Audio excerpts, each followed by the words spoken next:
tetap berpengharapan. Refleksi pagi 1233. Apa yang membedakan antara harapan orang benar yang takut Tuhan dan harapan orang fasik yang jahat dan melawan Tuhan? Mari dengarkan petunjuk Amsal 10 ayat 28. Harapan orang benar akan menjadi sukacita, tetapi harapan orang fasik menjadi sia-sia. Saudara-saudara, semua orang di dunia ini tentu mempunyai harapan dan cita-cita. Hanya saja, tidak seorang pun yang dapat berkuasa atas masa depan, sehingga tidak seorang pun yang tahu tentang hari depannya. Meskipun demikian, bagi mereka yang menaruh pengharapannya di dalam Tuhan, pastilah mereka akan mengalami sukacita dan damai sejahtera, karena Tuhan berkuasa atas masa depan. Tidak demikian dengan harapan orang jahat. Apapun harapannya, itu semua akan sia-sia karena Tuhan pasti tidak berkenan, bahkan itu akan menimbulkan duka. Saudara-saudara, harapan dapat diibaratkan sebagai sebuah jangkar yang tertanam ke masa depan. Harapan ini tentu akan membawa pengaruh pada segala kiprah orang di kehidupan masa kini. Tanpa ada pengharapan di dalam Tuhan, kehidupan akan terombang-ambing saja oleh berbagai persoalan kehidupan, sehingga kehidupan akan dipenuhi oleh keputusasaan. Tidak demikianlah bila kita terus belajar untuk hidup benar dan menaruh pengharapan kita hanya kepada Tuhan. Hidup kita akan mengalami sukacita dan damai sejahtera dari Tuhan. Oleh sebab itu, marilah kita belajar hidup benar. Janganlah kita tertipu oleh berbagai tawaran dari dunia yang menjanjikan segala kemuliaan yang kosong dan sia-sia. Janganlah kompromikan iman kita dan tetaplah teguh di dalam Tuhan. Jangan goyah.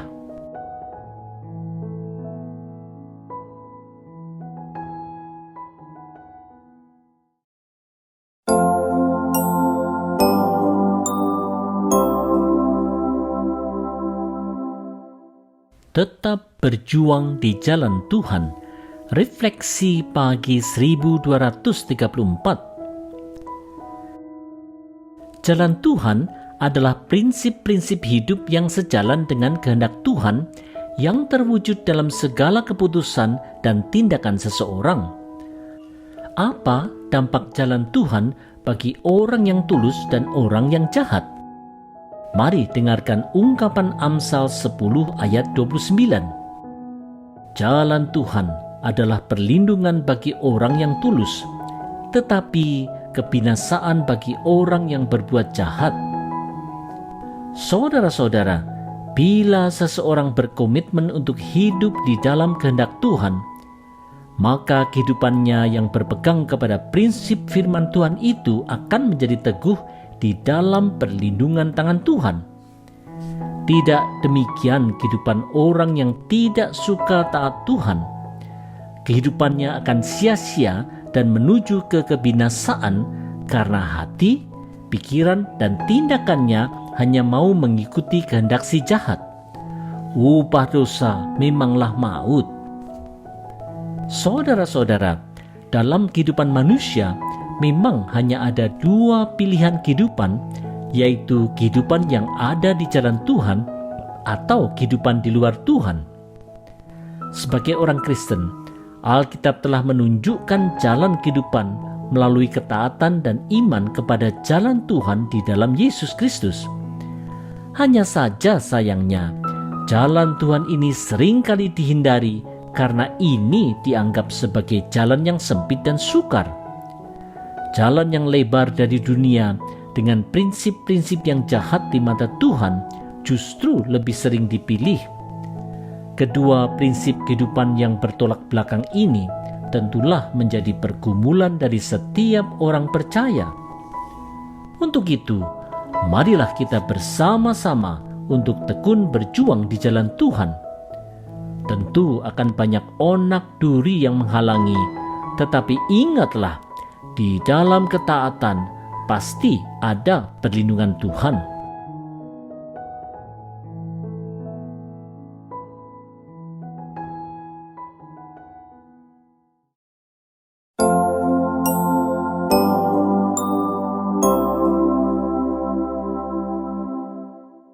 Terus belajar menjadi orang benar. Refleksi pagi 1235. Apa janji Tuhan kepada orang yang benar di mata Tuhan? Ini petunjuk dari Amsal 10 ayat 30. Orang benar tidak terombang-ambing untuk selama-lamanya, tetapi orang fasik tidak akan mendiami negeri. Saudara-saudara, dalam konteks bangsa Israel pada waktu itu, perkenanan Tuhan terhadap bangsa itu terkait dengan tanah Kanaan, negeri yang dijanjikan Tuhan itu. Bila bangsa Israel menaati Tuhan, mereka akan tinggal di negeri itu.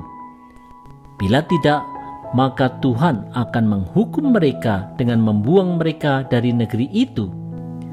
Sejarah bangsa Israel di Perjanjian Lama telah menunjukkan bahwa ketaatan bangsa Israel kepada Tuhan mendatangkan berkat Tuhan. Ketaatan mereka adalah benar di matanya. Tidaklah demikian dengan orang fasik yang melawan Tuhan. Mereka akan dimurkai dan dibuang Tuhan.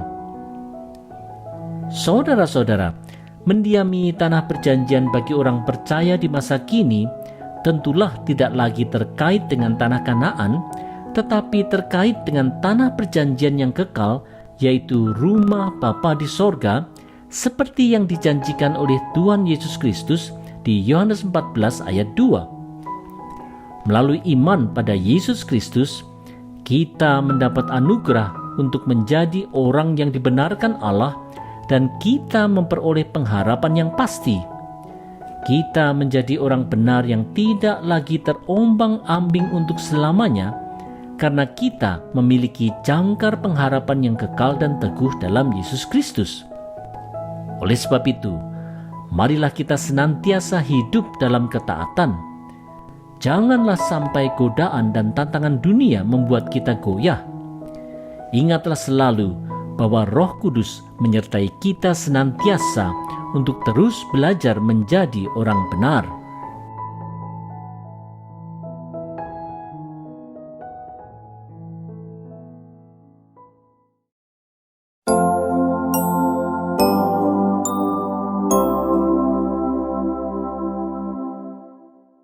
Orang benar yang berkata-kata benar.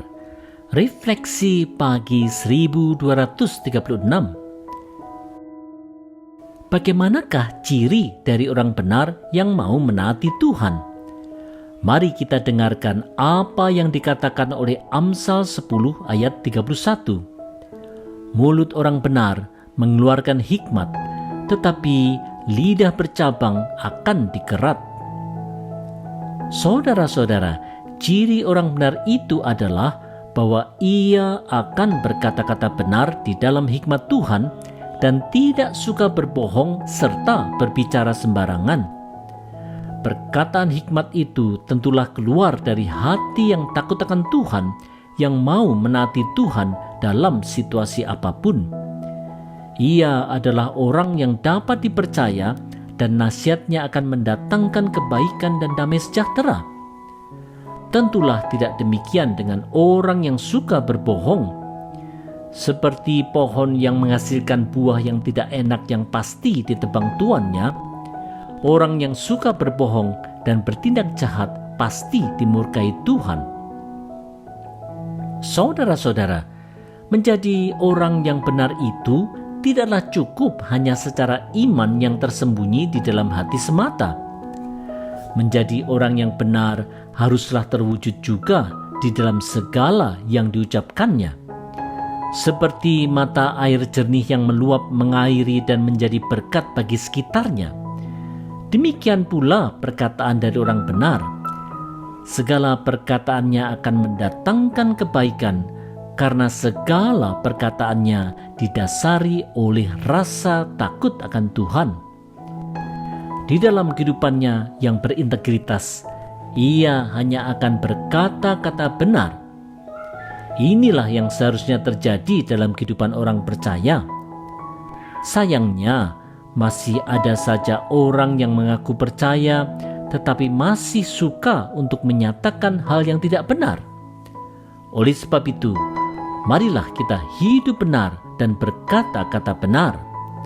Mari jauhkan segala kesombongan dari mulut kita.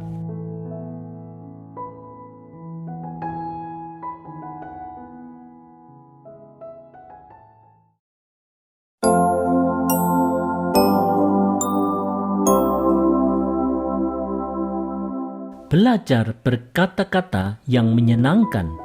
Refleksi pagi 1237. Bagaimana dampak perkataan orang yang tulus dibandingkan dengan perkataan orang yang jahat? Mari lihat dampaknya di Amsal 10 ayat 32. Kata-kata orang tulus menyenangkan hati. Kata-kata orang jahat selalu menyakiti. Saudara-saudara, di dalam Amsal yang disebutkan dengan orang yang tulus adalah orang yang benar di mata Tuhan karena ia menghidupi imannya dengan tulus hati. Bagi orang yang tulus seperti ini, maka setiap perkataannya akan menyenangkan hati Tuhan serta hati manusia. Ia tidak sembrono berkata-kata karena ia terus belajar untuk menyelaraskan perkataan dan perbuatannya dengan apa yang menjadi kehendak Tuhan. Tidak demikian dengan perkataan orang jahat. Dari hatinya yang gelap, keluarlah kata-kata yang gelap dan menyakitkan sesamanya. Saudara-saudara, menjaga perkataan, baik yang disampaikan secara lisan maupun secara tulisan, adalah sebuah tantangan yang tidak mudah bagi setiap orang.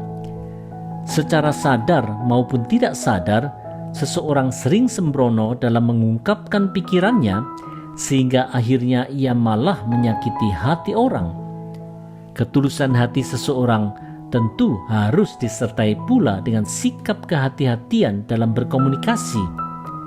Sikap tidak sembrono dalam berkata-kata ini harus dibarengi dengan pengenalan akan Tuhan secara terus-menerus sehingga hati dan pikirannya akan makin selaras dengan apa yang dikehendaki Tuhan. Inilah yang harus kita upayakan seumur hidup kita. Oleh sebab itu, marilah kita belajar menjaga segala komunikasi kita, sehingga apa yang kita sampaikan bukanlah perkataan yang menyakitkan, tetapi menyenangkan.